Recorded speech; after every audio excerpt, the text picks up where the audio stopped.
Please stand clear of the doors. Por favor, manténganse alejado de las puertas.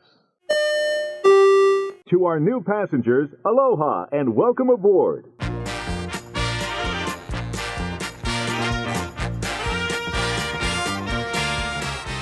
Hey, welcome everybody. You're on the very first episode of, tell them what it is, Bob. It is the ResortLoop.com podcast. We're very excited. We've been working on this behind the scenes in our Disney bunker for a while. And you have been. Not I've just kind of been looking at pictures. Well, you've been a strong consultant. But anyway, this is episode 1. We're ready to get started. We'll just get it out there and see where this goes. We're expecting to have some fun. We're hoping lots of people will join our journey and see where this bad boy ends up. Exactly. Excellent. It's going to be a lot of fun. Yeah, absolutely. Bob, why don't you, since I started the podcast, tell us about yourself first. All right. Well, my name is Bob Collar, and I am looking out my window at a beautiful, balmy 20 degrees here in Northeast Ohio. So I am very much so dreaming of a trip to Walt Disney World. Started going to Walt Disney World at the whopping age of 5 years old. My family took us, actually not Disney World, but Disneyland. Ooh. And yeah, we did the Chevy Chase National Lampoon Vacation. We had myself, my two sisters, who my youngest sister was a baby, my grandmother, and my uncle, all in a station wagon driving through the desert from Ohio to California. That is awesome. Anybody on the roof rack? No, it was everyone made it. Well, we did leave Grandma and my uncle there, but they were okay. They just flew back. But it was a great it was a great crazy time. When we got, of course, we were staying with relatives in California at the time, and it was around 1969. That tells you how old I am. And what I do remember, I was just a kid. I was like 5 years old. I remember taking that picture, the iconic picture out in front of the big Mickey flower head out in the front of Disneyland. Oh, by the train station? Right at the train station, yeah. Oh, okay. And the only other thing, I remember two other things. One, I remember riding the Matterhorn, and that was like the coolest ride in the world. Because if you remember back then, they didn't really have the tube roller coasters. Everything was still wooden roller coasters on tracks. So that was the first one, I believe. It was, yeah, awesome. Exactly. And it was just so cool because you'd come shooting out, and you'd be inside the mountain, and then you'd come shooting out, and it looked like you were just going to go right out off the mountain, which was just, it was very exciting for a 5-year-old kid. And then the other thing I remember was they had the submarine voyage, the little yellow submarines. It's now Nemo and Friends, or the Nemo ride. The Nemo submarine voyage? Right. Okay. Right. So I remember it was nighttime. We had been there all day, and I wanted to ride that so bad, but I had eaten so much junk that I had a stomachache and could not ride that ride. Oh, my goodness. And I remember sitting there and my mother telling me, no, you're sick. You can't go on that ride. What if you throw up inside a submarine? And I remember crying. So those are my fond memories of Disneyland. Coming full circle, a whopping almost 45 years later, this past summer, my family and I did the same thing, the National Lampoon Vacation cross country in the minivan this time, of the station wagon. And I finally got to ride my submarine voyage, the little yellow submarines at Disneyland. So oh, excellent. I feel complete. I feel whole. I think that's going to have to take up a couple future podcasts. We're going to have to hear about that trip. Oh, that might get us an explicit rating, but no. It was quite an adventure, let me tell you. Oh, my goodness. 8,000 miles and a lot of trials and tribulations, if you will. So. There's nothing like a car trip to give you some family drama. Oh my gosh. The only other, getting to Disney World, and then it's your turn. Okay. But my Disney World trip was it was back in it was either 73 or 74. I'm not exactly sure which one. But again, my parents, we drove down. We drove everywhere. We never flew anywhere. So we drove down, And of course, this was I don't remember as a 5-year-old going down there. Now I'm 9 or 10, and we go down, and it's the most amazing experience in the world. Mm-hmm. All they had, of course, was the Magic Kingdom. Downtown Disney was called the Shops at Lake Buena Vista, if you remember that. I do. And I just loved it. It was fantastic. The weather was great. The atmosphere, as everybody knows when they go down to Disney World, the atmosphere is just amazing. Mm-hmm. And we went into we checked out the Contemporary, we checked out the Polynesian, and I remember going into the Polynesian, and I begged my father, Dad, please, can we stay at the Polynesian? Please, Dad, please. So he said, well, let me go check it out. He goes and checks it out. He comes back and he goes, absolutely not. We're not staying here. They want $36 a night for this hotel room. That was back in 73 or 74. And I always bring that up to him every now and then. I say, you should have let us stay there for $36. That's right. That would have been all right. That's not even the room tax now, I believe. Probably not. Probably not. Yeah. So I'm sure we probably stayed somewhere on International Drive. I don't really remember that part. But I will never forget I will not stay for $36 a night. This is ridiculous. They're ripping you off. So let's hear about Mr. Tim's wild ride. Oh, okay. Well, I'm Tim Scott also. I'm also in the Northeast Ohio area. And I'm also looking at about 20 degrees outside with a super blustery day with a wind chill probably in the single digits. But it was brutal this morning, wasn't it? Oh, it's terrible. That's why we're talking about Florida. There's nothing exciting to talk about in Ohio. That's all we talk about when we see Florida. That's absolutely true. Oh, and then I've been going to the parks. It helps because my parents are also Disney fans. So I think they were taking me, I think, as soon as the park opened. My earliest memory was like in the Bicentennial. The old Spirit of America parade and that kind of the logo. Yes. Well, GAF was the fun. You are much younger than me, so. Well, not much, just a little bit. much younger than me. But I am much less coherent, so.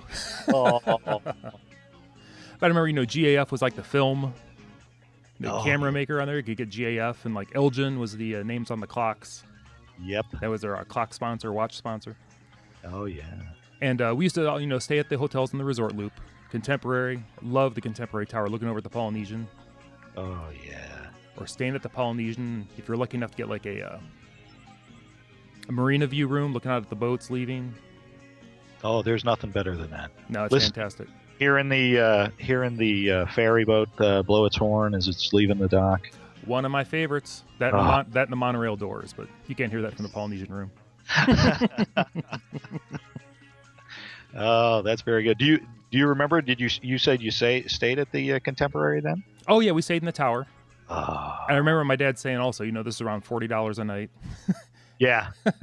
So after we did that and the prices went up a while, we started camping at Fort Wilderness. Oh yeah. So and how was your Fort Wilderness experience? Well, when we kept getting bigger trailers, it was more enjoyable. Because I think initially we went out like a 22 or 23 foot trailer, and then a few years later it evolved to like a 31 foot. Oh yeah, that would be a little easier to handle. But I mean, the campground there is beautiful. Oh yeah, and it's a totally different experience over there from everything else. Yes, it is. One of my favorite restaurants of all time is over there, Trails End. It is fantastic. Loved going to Trails End. Back in the day, you used to be able to, maybe you still can, like I said, I haven't been there in a while, the Fort Wilderness side of things, you used to be able to make your own pizza. Oh, really? Mm-hmm. They'd have a little thing where you pick up the crust, and I think they would put the sauce on it, but you got to pick all your sides and lay it out on the pizza, and they put it through the, pizza oven conveyor belt, bake it, and you'd eat it right there with the piano music. It was good times. Oh, that's very cool. Yeah. That is very cool. I don't think, is that, where'd you say that was? Was that at the... Right there, like the Trails End. Trails End? Yeah, right there where the, right next to the Pioneer Hall. I'll be darned. Yeah. The Davy Crockett Inn, I think, is the bar that's adjacent to that, isn't it? That is correct. I can't remember. Yeah, okay. But the pizza was a good time. Oh, yeah. You can't beat making your own pizza. Especially somebody else is going to cook it. That's it. You just had to stand in the line, which, they have at Disney here and there. The occasional line. We will have to talk about the best food at Walt Disney World. I understand they have much better pizza now than they have had in the past. So that's what I've heard, but I've not taken part in that yet. So We will have to delve into that on later podcasts. We'll have to do some research. I smell a research trip coming on. Yes, just for pizza. Just for the pizza. That's a whole episode in itself. There you go. Oh, anyway, so Fort Wilderness with my parents. Then got married, actually honeymooned at Disney. Very nice. Again in the contemporary. I'm sensing a theme with you. Well, there is a theme. And strangely enough, we went to check in and we actually traveled with friends of ours that had kids on our honeymoon. I know. But it was fun. It was lots of fun. We're not even going to go there. But we were checking in with them, and then the people we were with, after they checked in, the person checking us in said, "Oh, you guys are the honeymooners," and so they bumped us up to the concierge floor. Oh, bad move. Oh, that was terrible. Now you're spoiled forever. That's it. We haven't been right since. Oh, so there we have family trips since then that have been fantastic. The kids enjoy it, and Dawn, my wife, always has a great time. But I can be honest, our biggest love recently has been Disney Cruise Line. Now, see, my wife had no desire to go to Walt Disney World. She had been there one time in her life prior to me taking her down there, and we we had our daughter. She was 8 months old, and I said, "Well, we got to take her to Walt Disney World." And my wife was, "I don't know. Maybe we should. Maybe we shouldn't." Finally, I convinced her, let's just go for a day or two, and we'll just check it out. We were actually in Daytona Beach, and we were going to go to Disney World for a day or two, and then go over to the Gulf Coast. And once we got there, she was hooked, and we stayed 4 nights and spent more money than we knew knew what to do with, and had to cut the vacation short because we just could not stop going to Disney World. So stayed in the beach club. So that's another good one. I know. Once you to all you guys out there, do not spoil your wife with a deluxe resort right out of the gate, because you're ruined forever after that. There's no going back. Right. Once you set the bar, you can't. That's right. You can't go any less. Yeah. Try explaining this room with the big football outside your room. Exactly, and all those little boys from Pop Warner running around out front. Exactly. And yelling. Cheerleaders bringing it on. Exactly. Hey, Bob, I'd like to get just one thing out there before we end the show. Sure. I'd just like to explain to everybody the meaning, at least for me, that we called the podcast Resort Loop. Ah, very good. That's a good idea. I wanted something that, people who have been to Disney would get it. I kind of think like the mices, the mouse, the WDWs have all kind of been taken and used. Yes. I thought like WDW Radio would have been a good one, but apparently somebody bought that domain a while ago. That's not available, like that. So I had to come up with something a little unique. But a little tip to you and our listeners out there. If you do go to WDW Resort Loop, it also brings you to Resort Loop. Ah, very good. You're smart on this whole internet thing. Well, I'm using technology to the most of what I can find. I don't think the internet's going to catch on, but go ahead. No, I understand. And then I know some people, when they hear Resort Loop, they think of the TV loop there. Right. In the hotel. Yep, I do. I accidentally hit mute, sorry. Oh, no, no problem, Scope. So one thing I wanted to throw in on each one of our podcasts, as long as I can find them, and it's really not all that difficult to find, but what I'd like to do every podcast is throw out a sweepstakes that's available. Okay. And I found a sweepstakes that is available until February 14th, so you're going to have to get in on this pretty quick. Oh, you have to move fast. Yeah, it closes on February 14th of 2013. Okay, where can we find it? It's from ebony.com. If you go to ebony.com, and all you have to do is enter your email address. It's actually ebony.com/Disney #AXZZ2IEVPVJDD. Anyway, if you just go to ebony. ebony.com, I'm sure you can find it pretty easily. But all you do is enter an email address, and then they'll ask for your name and pertinent information, name, phone number, address, all that stuff. And it's as simple as that. They will actually, after you're entered that one time, they will give you a chance to enter one more time that day with a trivia question. And my trivia question had a picture, and it was, where was this picture taken? And it was a picture of Brer Fox, or Brer Rabbit. Brer Rabbit. And of course, it was, they give you multiple choice, and it's pretty simple. So 20-some plus trips to Disney World, it's pretty easy to tell where Rabbit's at. So you're mildly qualified.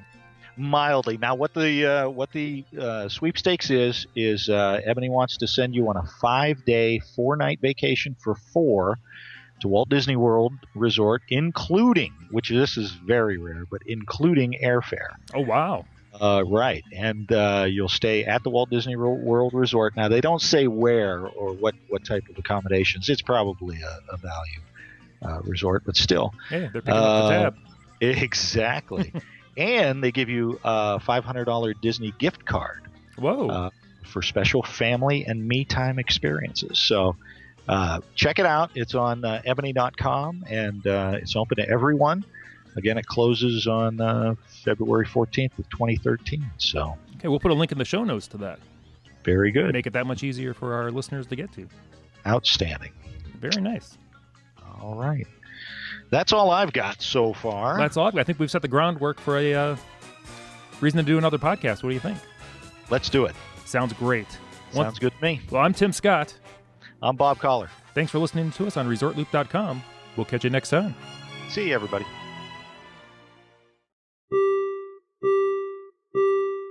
Outstanding. I couldn't help it. That's I had to throw an outstanding in there. I couldn't help it. Ah, that went well.